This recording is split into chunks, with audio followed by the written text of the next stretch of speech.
So I think we're live now. Welcome. Good afternoon here in Philadelphia and good later in the afternoon there in Lucerne, Switzerland to Sir James Galway and Lady Jeanne Galway. Hello, it's wonderful to see you. wave there, James. Great to be with you. Nice to be with you, Mimi. It's so nice. Thank you so much for making time in your busy schedules to join me for tea on Tea with Mimi. So getting right down to the most important thing, what tea are you drinking today? We are drinking orange ginger tea because tomorrow I'm going to just pour Sir James a cup. Tomorrow is Halloween, as we know, and we also, this was Sir James insisted on this, in Switzerland that they now celebrate Halloween, and here's our orange Halloween cake. I hope it doesn't fall over with our spider on top there. That looks amazing. Yes, I see your cobweb and spider. Yeah. So I'm going to pour Sir James a cup of tea here. Which tea are you drinking? Well, in your honor, I have Irish breakfast today. Okay. It's morning now, you see, James. Oh, I see. Yeah. Yes, we have our. So what I should also mention, we have live comments coming in. So welcome to our listeners and viewers. And please join us by saying hello. Let us know what you're drinking. We'd love to know. It doesn't have to be tea. And we already have a greeting from Victoria Samoilenko, who said hello. Thank you. We have such a wonderful opportunity to talk with and to ask questions of the Galways. So everybody, please join us in the comments as we go. And I have had so many distinguished guests who truly need no introduction. You really don't, but I will introduce you anyway. I'm so honored to have you on the show. Sir James Galway is a world-renowned flutist, a pioneering flute soloist with over 30 million recordings sold throughout his long career. He's been a household name for decades and has performed with major orchestras and at major venues throughout the world, classical, but also collaborations with Stevie Wonder, Ray Charles, Joni Mitchell, Sir Elton John, and other popular music luminaries, and recorded the soundtrack for The Lord of the Rings as well. He was born in Belfast, Northern Ireland, and performed as principal flute of the London Symphony and Royal Philharmonic before joining the Berlin Philharmonic as principal flute under Herbert von Karajan. He then left in 1975 to pursue a solo career. He is distinguished as a teacher and as a commissioner of many important works for flute, received a knighthood in 2001 and the Gramophone Lifetime Achievement Award in 2014. Lady Jeanne Galway has performed as soloist with major orchestras, including those of Chicago, Pittsburgh, Philadelphia, Seattle, and others throughout Europe and Asia as well. She performs in a duo with Sir James Galway, also is known as a chamber musician, teacher, and speaker on music education at conferences, and is also the host of her own interview show or podcast. So that's just a fraction of what you do, but it's lovely to see you. And I want to know about some musical highlights from your careers, but first, I'd love to know how you met. Actually, Mimi, it has something to do with our mutual teacher. We met in 1978 at the masterclass of Julius Baker. Wow. Yeah, isn't that a small world?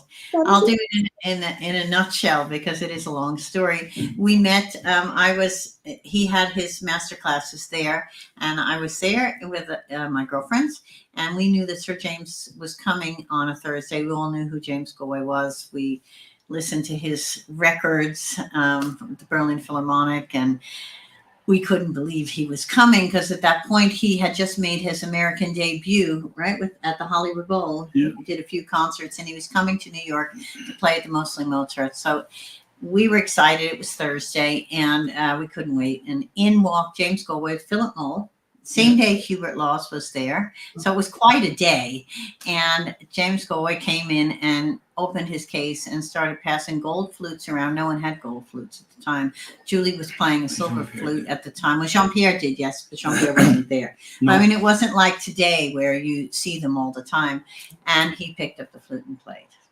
And afterwards, I said to my girlfriends, shall we ask him to come to the pub with us tonight? Because one of our girlfriends had a car. So I walked up. I said, excuse me, would you like to come to the pub with us? And we made you drink every colored drink. Do you remember? Yeah. And do you remember Julie's dogs, right? He had these 2 dogs. Scooter and Teddy. Yeah. And so he had to make his way home between the 2 dogs. Fast forward, we met years later, 1981 or 82, at Carnegie Hall. I was playing in the New York Youth Orchestra. I always tell him, he says he was playing a solo recital at Carnegie Hall. I said I was playing principal flute. So I was leaving. He was coming in. He was living in New York. He was divorced at that time. I got a phone call. He invited me to lunch, and I brought my girlfriend. And I brought my girlfriend the next time and the next time and the next time, because the last thing on my mind was having a boyfriend or getting involved with James Galway. But our friendship won out, and we're married over 40 years now. Oh, well, congratulations. Happy anniversary. And I didn't realize that my beloved teacher, Julius Baker, brought you together. But he was actually matchmaker. Exactly, right. Well, he was like an additional grandfather for me, because I already had one wonderful grandpa, Julie, and he was my second one, because I met him when I was 11. And then he brought me to study with him at Curtis when I was 12. So I really kind of grew up with him. And yeah. Wow. Yeah, no, I was really got a wonderful start with him, and then also with his former student Jeffrey Kaner as my other fantastic teacher at Curtis too. But when you, sorry. Oh, sorry, please. Jeff was at that masterclass. Jeff and Gary were at the masterclass then. Jeff and I were very good friends at that time, still. But yeah, so it was a really beginning before they launched out. It was a great time. Yes, I went to that masterclass the summer before I started at Curtis, and it was some of his, very high-profile students teaching as well, like Jeff and Sandra Church, and it was just a wonderful community to be part of, I think. Yeah. So I'm so glad to know this anecdote, Jeannie. It's great. We're having lovely comments. Jeff Kofsky, who's a flutist, says it's so special to join us today and is excited. Victor Coco says, Sir James, wonderful, enjoying your lifetime flute playing. And Savannah Norris has just said, hello, good afternoon. Let us know what you're drinking as we go. And I thought I would just share your beautiful Vivaldi video as kind of a welcome with some of the music and some of the music you do together. And then maybe we'll talk from there. That's me.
Robbie, that is so beautiful. Both of you, of course, with the Vivaldi and the setting. And I think Maestro Claudio Scimoni recorded your early album of the Vivaldis, right?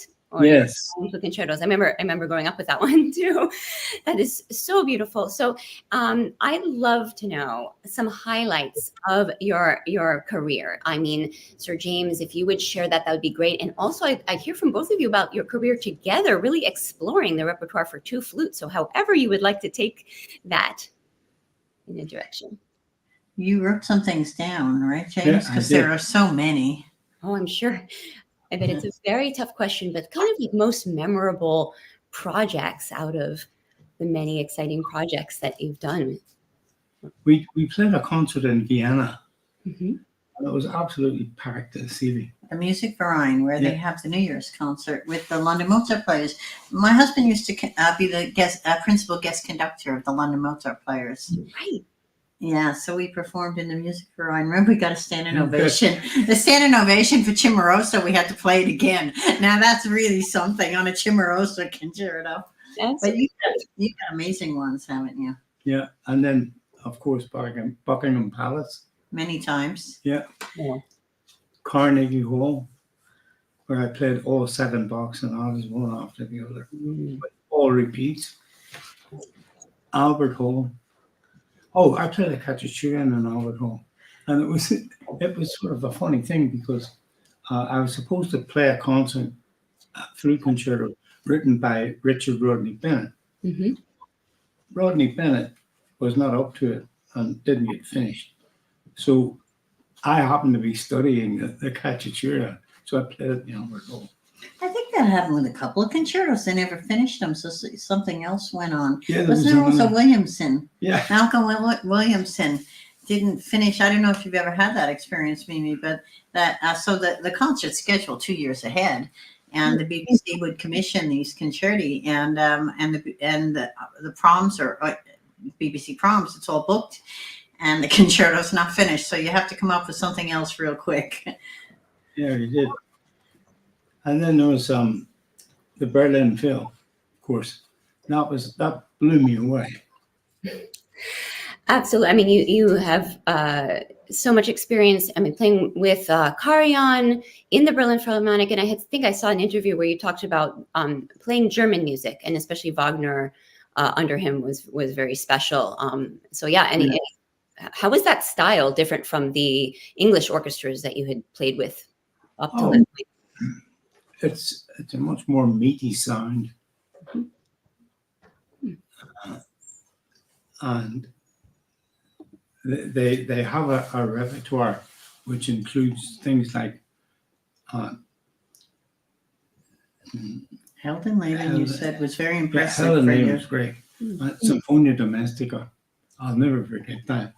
You know, it's got that blinking flute solo and it goes up top C sharp. Anyway, we managed it. And then there was a Hollywood Bowl with B.B. King. And Liza Minnelli. Oh, yeah, right. You should tell about that, B.B. King. Remember, you were going to play with him and you rehearsed? Oh, yeah, And then what happened in the concert? completely different. Oh, Completely different. so yeah, not non-classical for you, right? It was not. Yeah. I think they just took off, right? And Yeah. and I saw my husband there, and I knew that, and he's kind of trying to look like you knew what you were doing, or that it was they were going to come in the right place. Yeah. Anyway, it looked good. It on was stage. fun. It was fun. And then there's the Capitol Fourth with Mancini Mancini. and Rostropovich. Remember Rostropovich? Great. He's conducting the orchestra, and suddenly he decides to conduct the audience. So he turned around conducting the audience, and in the meantime, the orchestra is getting slower. And I think you yelled to him, Yeah. Slava, turn around. These are the Capitol Fourth concerts that you see on TV that start at the Capitol and go all the way down the mall, and the people are all the way down the mall. I mean, I think they say that there's close to 1 million even there. It was really something, and to do it with Henry Mancini. And they all came to hear me. Oh, of course. Well, of course, I'm so delighted you helped us celebrate our birthday as a nation on the Capitol Fourth. Right. And the motorcade, remember the motorcade? Oh, yeah. Motorcade is the best part. That's when they take, they whisk you away and they take you over to the Capitol. Mm-hmm. Yeah, and then there was two or three concerts with the Empress of Japan. Oh, yeah. This was interesting. It sure was. I'm sure you know the Japanese culture, and the Japanese culture is very private, shall we say, and very dignified. And the Empress of Japan played the piano, and her dream was to play Annie's song with Sir James. So we were invited to the palace, and this was really something. It was like, I think I had to run out and get a new dress because it was very formal. And it's the most amazing experience. We've been in some pretty special places, but this is so, with the trees all going up there. So we went in, we meet the Empress, and she comes up to me and she says, "I'm so nervous." And I had to talk to her. I had to calm her down. She was so excited to play with him. And they were going on a European tour the next day. And her assistant kept coming in to tell her we had to leave because we were supposed to be there for an hour. I think we were there about 3 hours. And I remember looking out and I was telling her she had a beautiful garden and she had white birch trees. And I said, "We just planted white birch trees." And she said that was her nickname from her husband. So it was a very, very special moment. And then later, when they were in Dublin, they requested that Sir James come. And we had to catch an airplane. You remember this? Yeah. But she really wanted him there to say hello. And then we got to meet the Emperor, too, because they were they were on a state visit. Buying horses. Buying horses? Were they buying horses? Yeah. Oh, wow. That's amazing. Great horses. Do you remember what you played with the Empress of Japan? I wonder what repertoire she proposed. Annie's song. Yeah. And other things. That's wonderful. Yeah. But then you played something else. What did you play? No, I think maybe Gluck. Gluck, yes. Gluck, yes. Such a great anecdote. Yeah. So do you have favorite pieces that you've played among all of the many?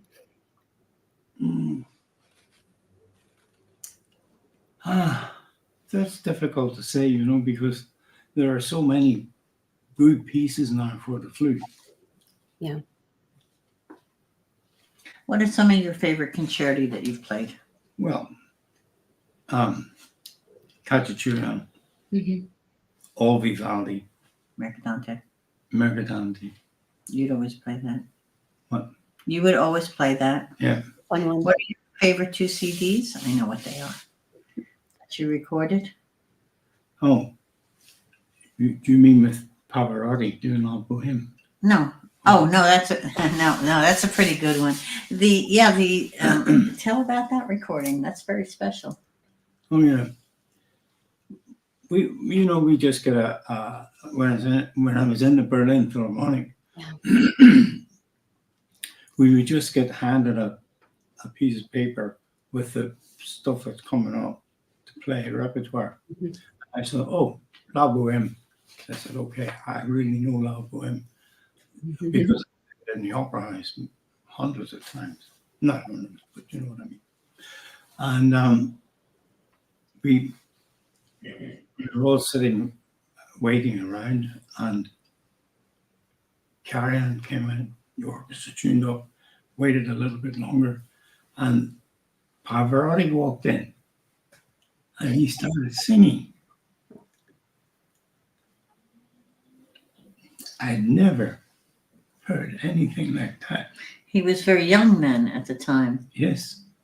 He was really, it's a beautiful recording. If you have a chance to hear this recording, it's very, very special. Well, obviously I love that music, but that sounds incredible to have the young Pavarotti walk in and sing live, of course, with you. That's extremely. Did you record with Joan Sutherland also? Because you knew her, but you knew her when we went to Australia. because opera singers are a big part of or singers are a big part of your learning and your approach to the flute. Yeah. Yeah, it's very important. We spend a lot of time in the opera, but you learned from a singer when you were young. Yes, I did. She was a professional singer, and She really helped with the breathing. She was a well, student the at Jeffrey breathing was great. Gilbert's. The breathing was great. I mean, if you want to hear my breathing, check out the last note in The Rachmaninoff Rachmaninoff's Vocalese or The Four Seasons. and pretty good breathing in Bach E minor. And I was going to say one of your favorite CDs that we love is the CPE Bach. Oh, That's really good music. Yeah, we don't hear a lot of them because, of course, this is from another era, and of course, if you are dealing with radio stations, or they have to always, of course, and it's very important that they bring the young artists and the new releases on. But these golden oldies, I could say, are just beautiful, and also they were recorded so well because at the time when my husband was recording, the recording industry had money also, and they really took the time to record. Although when you would record a concerto, it was very different than you record today. Actually, Mimi, when we talk about how things have changed, which we could get into later, but you would just basically play it once through and then a second time, and then you just fix the bits, right? Yeah. I mean, I was surprised when we did things together with the London Symphony. It was like, you just go in and do it. That's it. Mm-hmm. And then you do it a second time and that's it. And then they're on to the next piece. It's like, you have to really be ready. But when you played recently and you recorded Lennon and Lee's, it was very strangely done. They do a little section. Yeah, I didn't like that. Yeah, and then they do another section and another section. And I don't know if you've had this experience, Mimi, with recording. Is that how they record today, or was this a one-off? Well, no, I mean, we always prefer closer to the run through because then you get the continuity. It feels more like a performance. So we'll always do a run through and then some splices, perhaps maybe fix a few patches. But I like to think about the Archer Rubinstein technique of recording that my duo pianist Charlie Abramovic shares with me and then with our ensemble, which is he played everything 3 times and picked the best one. So maybe that worked for him. Maybe we want to fix a few things, but that said, the continuity is great. So I could see why you liked the run through version more. And I just loved hearing about your highlights, Sir James, especially just the importance of Baroque music to you, because I think that is just so fundamental in our repertoire as flutists. I love Baroque music, and we'll do a Bach, CPE Bach Vivaldi project, or play the concertos regularly, sometimes paired with a more modern concerto. And it's always wonderful to come back to those staples. And it was actually really cool to hear you talk about your highlight of playing all 7 sonatas in the same concert. I have done that with a partita and cannot wait to do it again. And wow, you said with all the repeats, we did them too. It is almost an athletic event. And I was just thinking it's time to do that again. So I'm so glad you brought that up. And we're getting wonderful comments and memories from people who know you. Stephen Fisher is a great musicologist and violist who played with you in Fredericksburg when both of you soloed with his orchestra.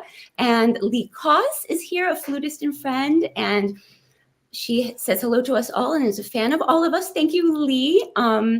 And she's very grateful that you spoke and that she met you and you spoke together in Morristown, New Jersey in late November 2019 before COVID shut everything down. So Lee, thank you for sharing that. And my terrific student, Katerina Manfrin, is here from Boyer College at Temple University. And she's fascinated to hear these stories. And she asked a question. Yes, what advice Sir James and Lady Galway have on pre-concert physical and mental prep? That's a wonderful question. Any thoughts at this time? What's the question? Pre-concert. Oh. What physical and mental prep. Oh, it's the same all the time when I have solo with piano. I roll up at 4 o'clock, play the whole concert once through, take a break, which usually consists of eating a chicken salad. Well, that's another story. But we always have fruit, bananas, and fresh fruit. Yeah. We have fresh fruit.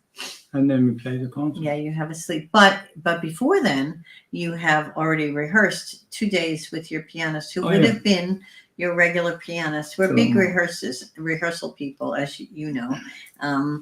You just don't roll up. But for instance, if your concert's on a Sunday, you'll be rehearsing a week before in Switzerland or London or somewhere. And then we take a break, we fly to America, and then you will rehearse on a Thursday night, a Friday, a Saturday, and then the final one on Sunday. And that's after maybe just playing the same performance in Japan or Asia for a month. So this is what we try to impress upon the students, how important it is to rehearse. And that's, I believe, why he's had such a successful career also. I'm with you on that. I mean, yes, a lot of rehearsal, a lot of practice. I also know that you feel as I do about exercises and etudes and studies, right? Because, and I'll just share one anecdote since we talked about Julius Baker. He was practicing his exercises, Taffanel and Gobert and others, at every age. He was in his 80s playing them. And that's why in my first several years of lessons, he would play duets with me every time with the famous Baker sound, sounding, more beautiful than we could all hope to aspire to. But it's because of that rigorous practice and keeping the fundamentals as part of your daily practice. And I know you've spoken about that too. Are you still doing your scales and arpeggios? I'm not checking up on you. This is just about your approach. No, I really don't have the energy anymore, to be taught. But when you pick up the flute, well, it sounds okay. No, when you pick up the flute, I know you always say that, James. You sound like you, and the first thing you do is you start playing a tune, and then he goes right into his scales. Right? But I think the COVID kind of knocked you. My husband got the COVID really bad, and when it first started, and it I think it really knocked everything. Yeah. It just it was a year of recovery. It's kind of why we retired, and but you also wanted to keep the audience remembering you as you were. And then I think since then it's just been just enjoying other parts in life. But now you're practicing away. Yeah. What I love about Sir James is also he's always, whenever he picks up the flute, there's just this, besides the liveliness in his playing, he goes right to the point. So he'll pick up and he'll start playing. For instance, we're playing the Brandenburg, and that's going to open the concert for his 85th birthday. And he just picks it up right away and plays it, because that's going to be the first thing the audience is going to hear. And then I'll hear him stop, and he goes into little tonguing exercises or scales or something like that. And I've learned that from him, because I was very much like this in my practice that. And I've heard him on tour and stuff where it's always integrating everything. You know this yourself, and you go back and forth and you work on little techniques, and gives you that freedom in your practice, and exciting. It's so exciting. I love that tip. I think probably more of my students are also listening to that. But yes, sometimes launching right into a piece that you're going to perform without a warm-up is just a great way to see where you are and then do your warm-ups.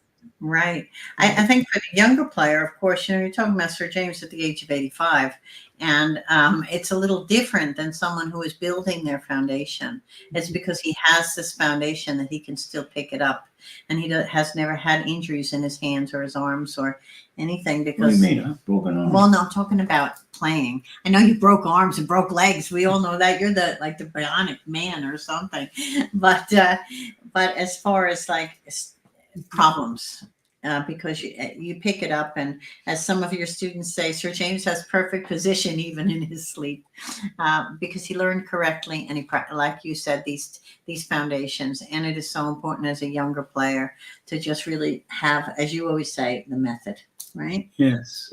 Well, I'm absolutely. I'm so sorry COVID has been so rough. I mean, on so many levels, it's been just a terrible tragedy, right, for the world. But I know you do so much for the community through your education together and your master classes and reaching out to young flutists. And actually, right while we were talking about that, I'd love to just show a clip of one of your master classes that you shared. I think this might be from the Galway Flute Academy, but okay, good, because I know you have your wonderful the festival, the summer festival. Yeah, I know what we sent. Yeah. Okay, excellent.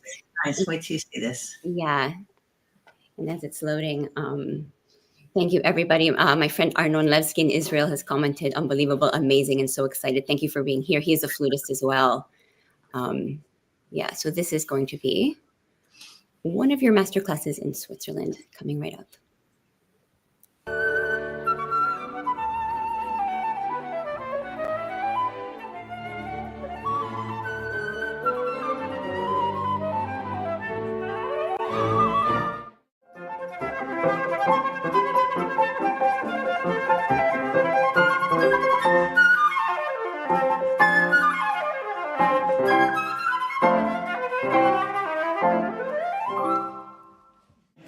The most professional scale books come from the French school, from the Paris Conservatoire. Once more. Better. The movements that you make, facial movements and jaw, are very, very, very slight. And you've got to adjust just for that. And when you hear all these people talking about jawboning this and all that, it's a whole new language about playing the flute. You know, we never had this sort of language. Marcel Moyes never used this stuff. One thing you have to remember, after a little while your mind gets tired when you do this. And you have to remember that the F sharp all the time has to be singing. Don't forget, we're playing flute all the time singing. You know, you wouldn't practice your singing going, ah. Now we're going to do it on B flat. One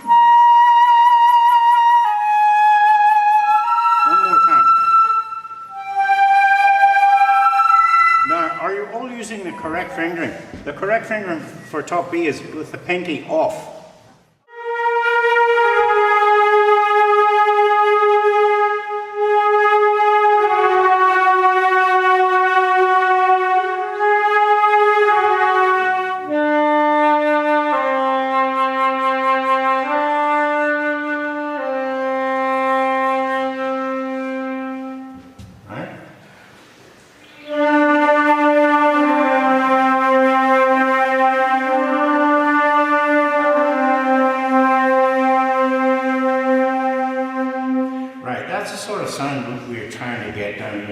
Not just a honking sound. You know, there's a lot of flute players when they try a flute, they take hold of the flute and they do something like this.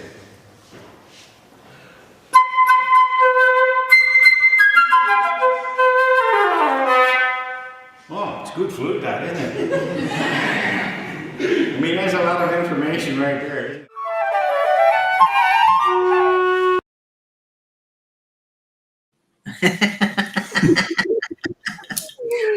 That was wonderful, and just you're sharing your tips with your group of flutists that you gather at Galway Flute Academy. But I know you both also travel the world doing musical outreach, something that I'm very passionate about with my ensemble, with our Música en tus manos, or Music in Your Hands project with Philadelphia's Latino communities and other work. Tell me a little bit, please, about your passion for education and what you're hoping to achieve through this wonderful work. James. Well, I would just like everybody to practice the right way and the right things.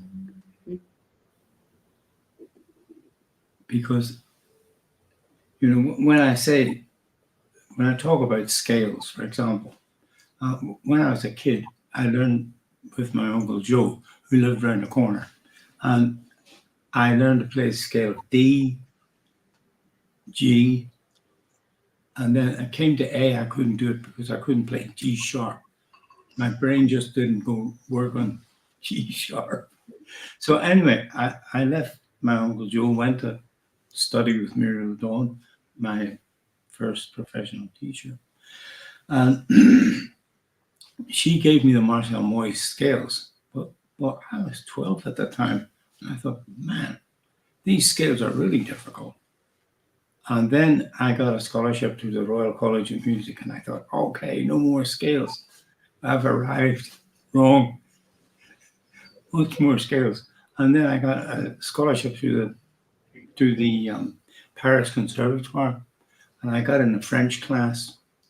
And because in my time there, they had two classes, one foreign and one French. To me, they were both foreign, but the French one was better. And we had two lessons a week, one on scales and arpet technique, and another one on interpretation. And when I left the Paris Conservatoire, I can tell you, I could really play scales. And the interesting thing about this is that people don't play scales as quick as they should, and they don't practice them either. But if you do practice them, then you can play things like the four-ray fantasy up to speed. And you know, it starts with a slow bit. That's only because they have no technique. So, and Chaminade, I've heard all speeds from slow to dead slow and dead slow because they have no technique. And they never get them because they think, oh, it'll work out. But Well, I know you have some videos where you talk about in the Tafnel Gobert little etude portion, so the last portion of his complete method. For those of you who are flutist, you know, Tafnel Gobert, of course, daily exercise. And those of you who are not, this is like the Bible of flute exercises for us. But Sir James has such a great video about not just playing it, but how to play it, how to have the finesse of the finger technique and that kind of thing. So I think, yes, right, quality of how you do your scales as well as quantity, or as you're saying, speed, very important for sure. And both of you, I know, do so much outreach, right? You were recently in Africa, I think, doing some master classes I read in other places. What do you find very rewarding or most rewarding, or what are your goals for that when you do that type I of think we had a very, very rewarding summer this summer with the students at the festival. It was the first time we did a live festival since COVID. Since 2019, as I mentioned, we stayed away from large groups because of the situation. And so we were working online. Immediately when COVID hit, we were in our studio here, we went online, like a lot of people did. And we set it up because we didn't want the students to get lost. And that's why this at-home series that Sir James started. But this summer was very interesting. We've been doing this Summer Flute Festival for 35 years. And as you see, there are very large groups from all over the world. And we have amateurs and adults and everyone. But this year, we had a nucleus of students like we've never had before. From the age of 13, the nucleus was from 13 till probably up in their, when they're in college and I would say most of them were still in conservatory or university. And we also had our adults, and we had some professionals always come too for a top up. But this group was from, most of them from Europe, from Serbia, Bulgaria, right? From Georgia. Yes. We had some Russians. We had a lot from London, Germany, France, England. We had many Americans. New Zealand. Yes, we had a student from New Zealand. And there was an energy. And what I saw this time, maybe it was because we hadn't been together in 5 years, was a hunger. And it was so exciting for us that we hadn't experienced in many years. Before the pandemic, we were doing so many online courses. And when you know yourself, maybe when you go to a school, it's an assembly and the students are there and they're excited and they haven't seen you. But when we were doing our summer courses, the last 5 or 6 years, the students were not in the classroom. And you know, when you went to Julius Baker's class, well, you would never leave. You would just sit in there the whole entire day and watch.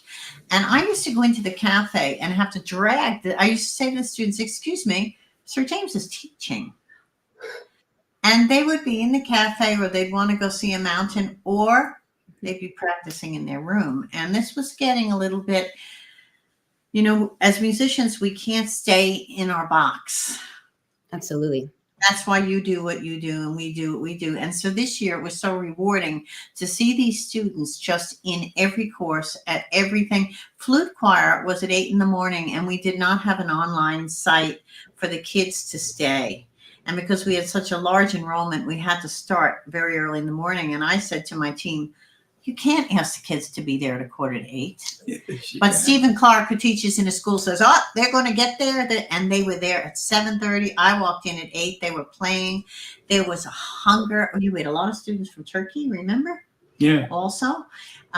So this was exciting. And this gave us a lot of input for this generation. We thought this is great. If one thing has come out of the COVID time is a hunger and a passion for learning.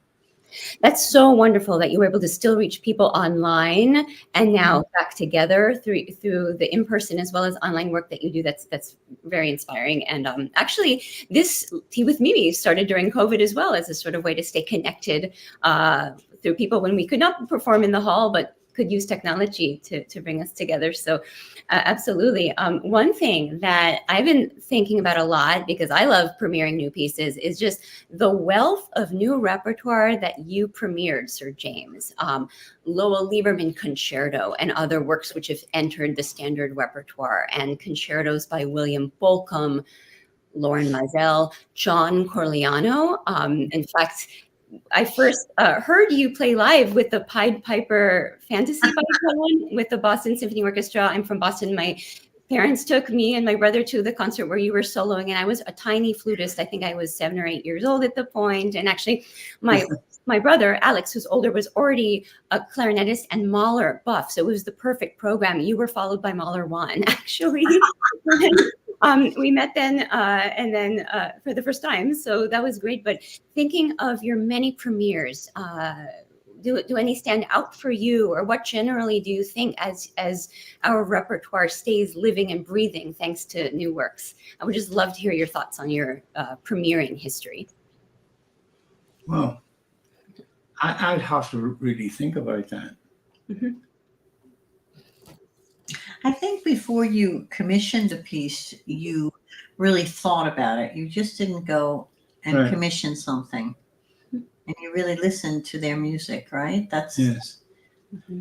I mean, the Lowell Lieberman came about. I was in New York at the time. I'm walking along the street with Charlie Hamlin, who was my manager at that time. And for those of you who don't know Charlie, he's about 7 feet tall. And I used to talk to his left elbow all the time. And I just listened to Lowell Lieberman's sonata. Mm-hmm. And I said to Charlie, hey, Charlie, you know what? We should commission a flute concerto from this guy before somebody else has the idea. And Charlie said, Jimmy, this is Lowell Lieberman. He was walking along the street. And he just right in front, and it's become a very special relationship. Yeah. What a great story of how that came about, just on the street in New York. Yeah. Yeah. Lowell came. Yeah, go ahead. Yeah. Right. Lowell came special to the festival this year as a gift to Sir James. That's what I mean. This festival was magic this year. Muramatsu, the head of Muramatsu, Akio Muramatsu, and Toshi Watanabe came especially from Japan. This is the son of Osamu Muramatsu that made all these flutes that Sir James has worked with. He worked with Muramatsu for many years, working on not perfecting the flute, but bringing it up, helping Muramatsu, or advising. Yeah. Discussing. So they came, and he had made a photo album of photos of his father and Sir James and myself all over the years.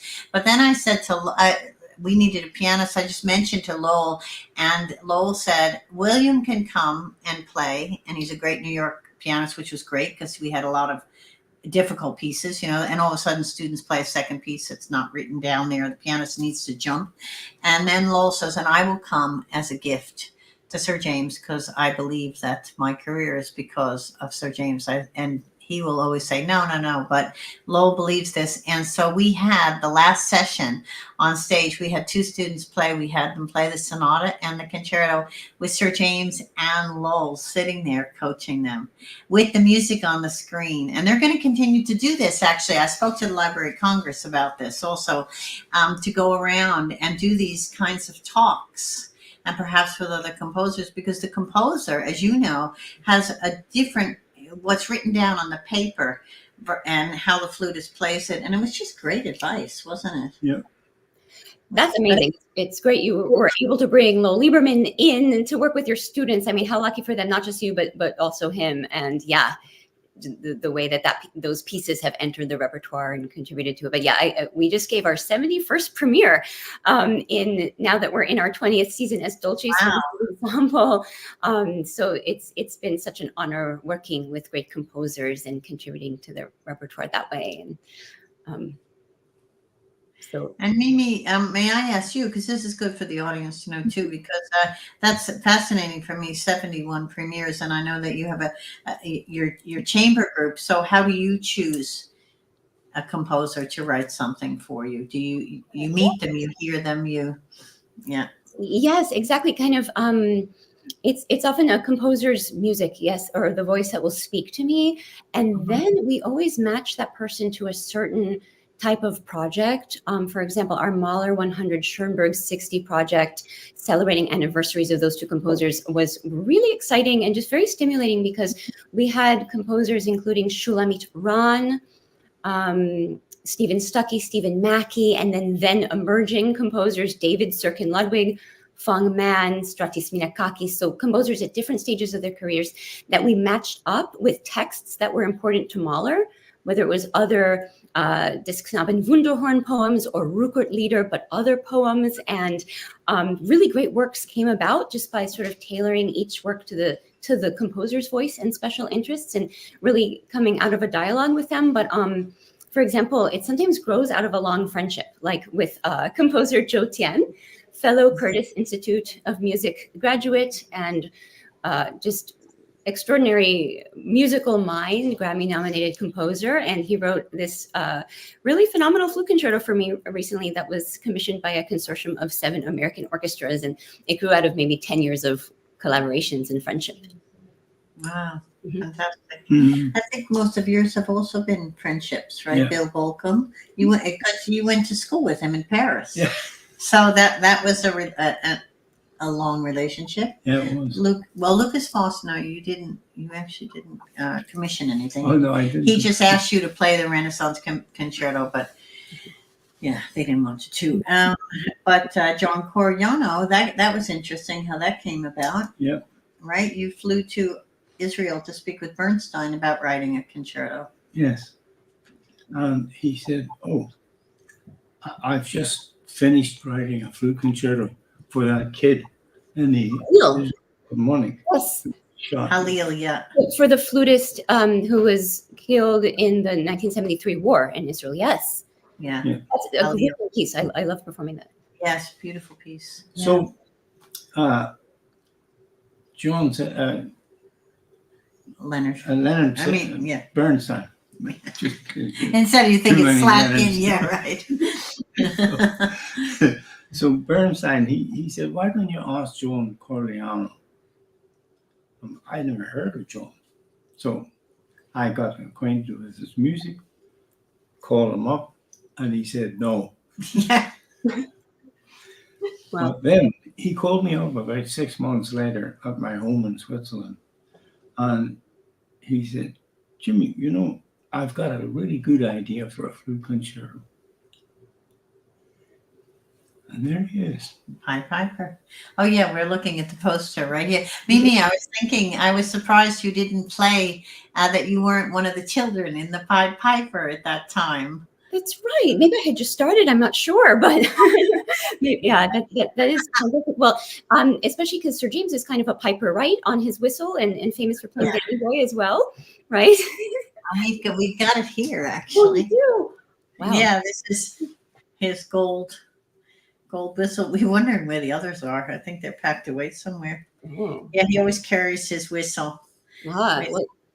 And Yeah, I think most of the relationships with well, you asked a lot of people. Also, you asked Barber about Oh yeah, yeah. So there's been a lot of composers that he went to over the years that just told you to play, right? right. But listen, I asked Barbara if he'd write a flute concerto, and he said no. I'm too sick. Play the violin concerto. But then I think it got difficult with the estate. Yeah, with Ormondy's estate, he was conducting it. Really? Yeah. Oh, that's a pity. I And love the Barber violin concerto so much, and of course at Curtis we do a lot of Barber, right? But I've often wondered. I think at least the first page would sound good on flute. So that's so amazing that you asked him for a flute concerto. Yeah. I'm sorry it did not work out more than I could say, but thank you for trying. But you can go ahead and do it. You can, yeah, you can do it. Well, now I have it right directly from you through Barber. That's amazing. Sure. Wow. Why- Would you be willing to play a few notes? You mentioned you might. Well, you wanted to tell him about your flutes too, Mimi. He's got 3 flutes here. Oh, sure. Actually, one of my favorite stories together when we've seen each other at National Flute Association conventions, for example, I think Chicago and maybe Washington. I'd be at the Yamaha booth. You'd be at the Nagahara booth. Sometimes we'd bring each other flutes and try them. That sounds like a very pre-COVID thing to do, but yes, we'd hand each other a flute and play on it that we were playing. Yes, of course, if you'd like to show your instruments, we would love that. And while you do that, other wonderful comments. Oh, That's okay. No, go ahead. He can wait a second. no. Yeah. Oh, no, please go ahead. And then I'll share some comments from our fans. Okay, go ahead. Now, what am I supposed to play without warming up? Well, no, just play your penny whistle plays a nice little tune. Oh, the pain. Yeah. Well, Here. Okay.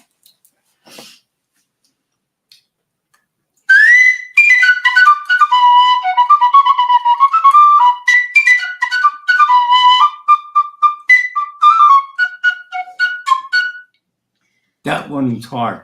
G sharp, so on penny whistle. Do you remember you played the Bedina Rurally on this? That was really difficult. Yeah. Bedina Rurally, this was one of his little pieces he would play. It starts with the Bedinery and it goes into Irish jigs and all this, right? On the penny whistle or the flute? Both. Flute, and then you switch to the penny whistle at the end. I can't remember which way around it was. I think you probably ended with penny whistle because it would have been something you did for TV. We get a lot of things written for certain occasions. Mm-hmm.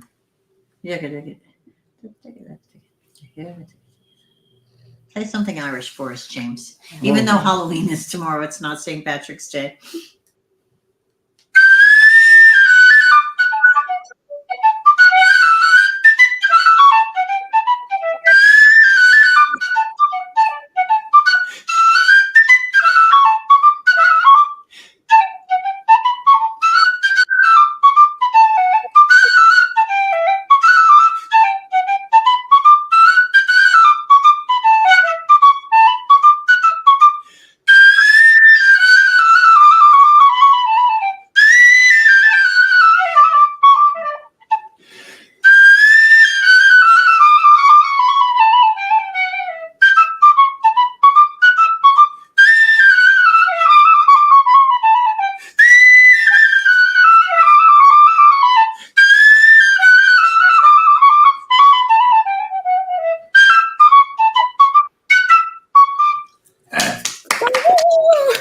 Beautiful. Thank you for embracing us. Some of your signature Irish whistle music. That is so fantastic. We are all so lucky. Andrew Kalima host, my flutist friend, has said he's been a fan of yours for many, many years since he first heard you at the University of Maryland at a flute masterclass hosted by William Montgomery. And then since then. And then, my mother, Ronnie Gordon, is sending greetings and is saying she's just thrilled to see you both and share in these wonderful anecdotes from your distinguished career. So thank you for that. Other flutists, my former student Serena in Paris is sending love. And Judith Mariscal, thank you so much for being here. Victor as well. It's great to have you. Actually, I was going to ask you how you balance your incredibly intense musical lives with refreshment and inspiration outside of music? What do you do? How do you seek balance? I don't. I'm just a music freak. Oh, well, but you like to go for walks. You like your garden. Yeah, You like to cook. yeah. But I prefer to listen to music. Yeah, you like to play chess. Mahler symphonies. Yeah. Beethoven string quartets. Yeah, Those are your favorites. yeah. I listened to one today already. Yeah, music is always just going in our home. But we do try to get out in the afternoon when we don't have full days. And it's so funny for two people who are not traveling anymore. Our days are pretty full. Last night we were teaching till I think 9 at night over here. Yeah, And then this morning it was this morning it wasn't too bad for you, right? You had a nice morning. But my husband has a really nice bonsai collection, right? You like your bonsais? yeah. And we had moved from our big villa right before St. Patrick's Day to a very nice, beautiful flat that has the most incredible view and with a huge terrace, and it has his whole bonsai collection. We must have about 20 bonsais, right? Yeah, more than 20. More than 20, and also the Galway roses that were Yeah. getting put in. And then we Yeah. like to we walk almost every day, Yes. right? We go walking. We see the cows. We have cows next to us. Jeanne talks to them. I talk to the cows. I keep walking. They don't talk back, which is good. And then we go walking by the lake all the time. We go for a drive and we go get fresh apple cider and apple juice and apples and right. That sounds beautiful. I mean, you're in Switzerland and you get the landscape right to breathe some fresh air, take those big breaths, I guess, that we need. Sometimes I think that sounds very enticing living in the city. But yeah. It is a blessing. And when I wanted to go to Italy this summer, because Italy's only 2.5 hours away, I said to him, let's go. We'll just go to Lago Maggiore. We don't have to go all the way down to Tuscany because that's a tough life, 6-hour drive. Of course, it's nothing in America. Anyway, and then he'd say he opens his arms and we have in our new place, the most incredible view of it's just the whole lake. There's nothing in front of us. And he looks at the lake and he says, why would I want to go anywhere? Everything is here. And I think this sums up who James Galway is, that he is the most satisfied person. I've just always seen this in him. Wherever we are, whatever he's doing, he's just always happy and satisfied and just content. And I always wondered, what would it be like when the touring and all that stopped, and it was just moving easily into a new way. I think it's because we always had a nice home, and you just always can entertain yourself. Yeah, the last place had 12 rooms. More than 12 rooms. No, I had 12. No, more than 12 rooms. He Yeah, wasn't you must living the have same life. Yeah. Anyway, we took down some walls. No, the other place was very big, but we have our studio and our office separate now, so we have a place. And there's no stairs or stuff. Yeah, there's no stairs. That's one of the reasons also. And you have your movie room, so he has his movie night with his buddy comes over we have the drop down screen and his large speakers. You see pictures of those probably with him. He has all his large. You love your hi-fi. Yeah. Right. You really love your and of course your collection of music and then we have all your archives we're starting to go through. This is really something. We had somebody visiting the other day. It's a daunting job. I just opened up the B cabinet and I was looking for the partita yesterday to teach. And I never saw so many copies of Bach sonatas in all my life, just in one pile. And we have a lot others. So we will be donating our music to different institutions if they'll take them. People don't want music, which is, they use iPads and everything else, but we do know some people that want them. So, well, I mean, that's there's nothing like actual music, but Lady Jeanne, I mean, what a beautiful insight into your lives together, away from just playing, and also the idea of contentment is it's such words of wisdom.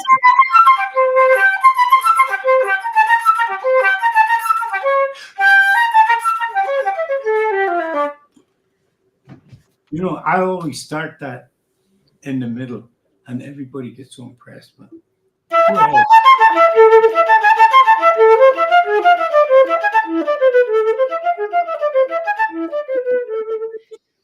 nice tempo. Thank you.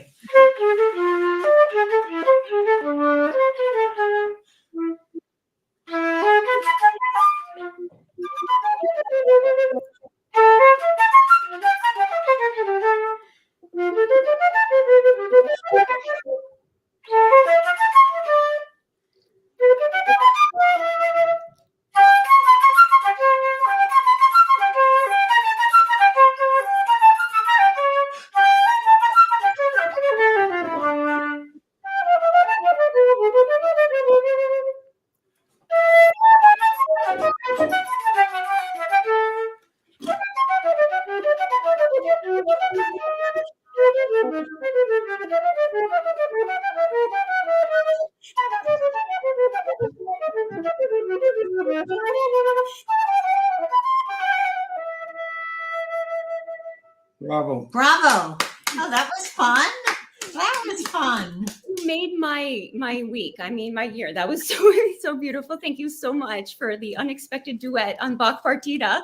Oh, long distance duet. I'd love if Sir James just showed the audience this flute. You probably know this flute, Mimi. This is his most precious flute, probably this one and your other Cooper, right? Yeah. Yeah, this is my gold flute made by Mr. Cooper, and it's a fantastic flute. And, you know, Cooper was very good with the scales and things like this.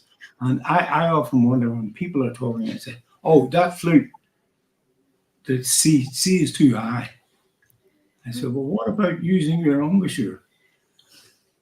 Play it flatter, and it's going to be sharp your whole life, because that's what happens on our flutes. Well, I was just going to say, it's a flute, isn't it? C is going to be sharp, right? Yeah, so you blow it down before you get to it. Mm-hmm. But this is a beautiful flute. Yeah. It's really beautiful. Everything about it. This is one of the few Cooper flutes that is a fully made Cooper flute. Sometimes people put different keys and things on the flutes, right? They would bring their Haynes keys. This is really special, this one. But Yeah, getting I'll used do to that that one. again. Yeah. You'll do it another time. But it's such a player Brandenburg. Is it gold? It looks beautiful. Yeah, it's 14K. It's just this flute, everything about it, it's really handmade.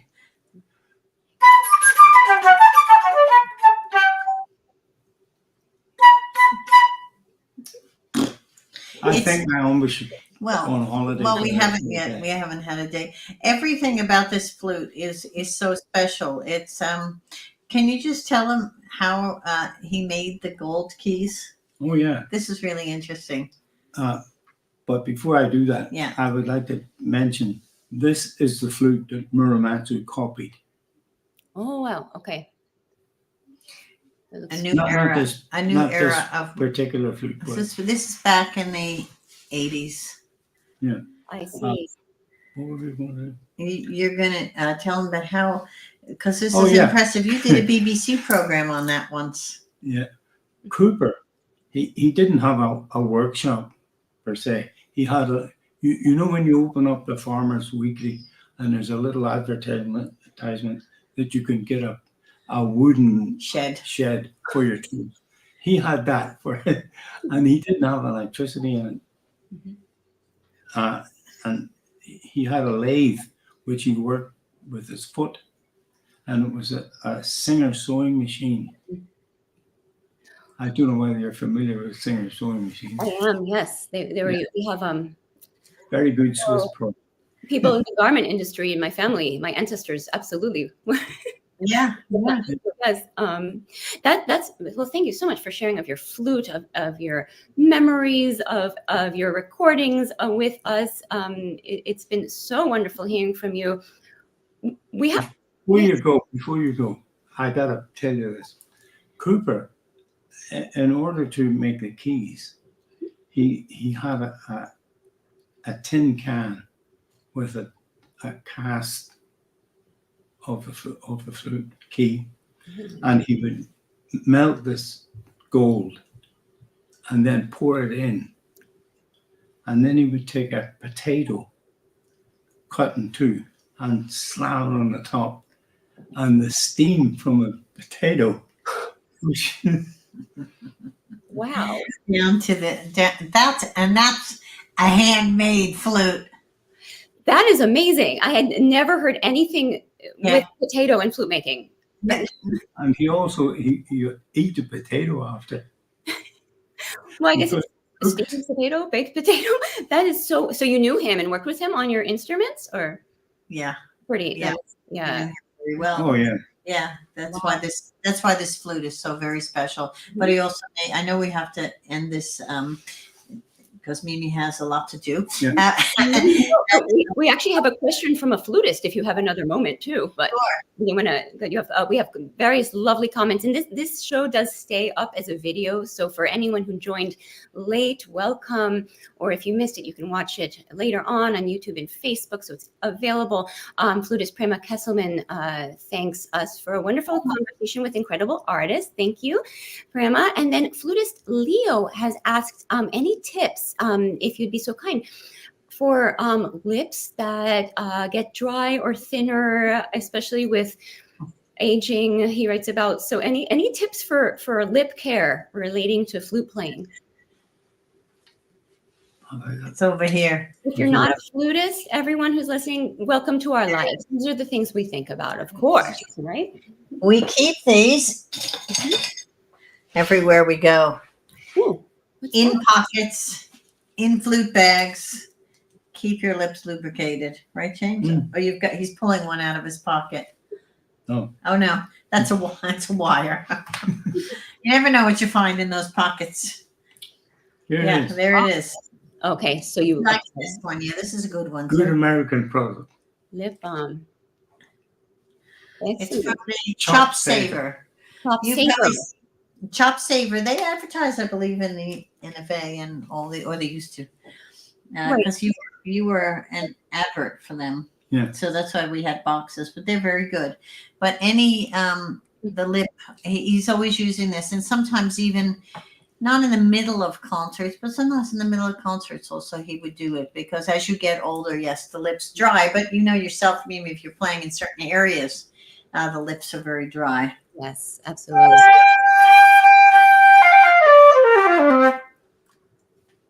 That needs padding. I know it needs It really padding. does. We're getting two of them done at a time. It's never been repadded. Well, once in a while it's been fixed. Yeah, it's fixed, but not complete overall. Yeah, I know, we're getting all of them little by little. Well, I think we're all going to be trying to put potatoes on our flutes now, but just without knowing how. So that's a great story. Absolutely. Well, I mean, this has been such a joy to see you both again, to have you share some of the wealth of your experience and just artistry with us. I cannot thank you enough, Lady Jeanne, Sir James, for making time to come and chat today, and everyone for joining us. Thanks for being here. It was great getting your comments and questions as well. And I just want to wish you a really exciting birthday concert coming up. Thank you so much. Thank you. And we hope to see you soon, and all our friends in America. We'll be over in the spring. If you're in Europe, call in. Yeah, call in. We'll give you a nice cup of tea. Oh, Not everyone. You do have to call first. thank you so much. It was wonderful seeing you. Okay. Thank you so much. You're a wonderful hostess. Oh, and thank you for so the much. tea. Love to both. Yeah. And actually, if you stay on 1 second,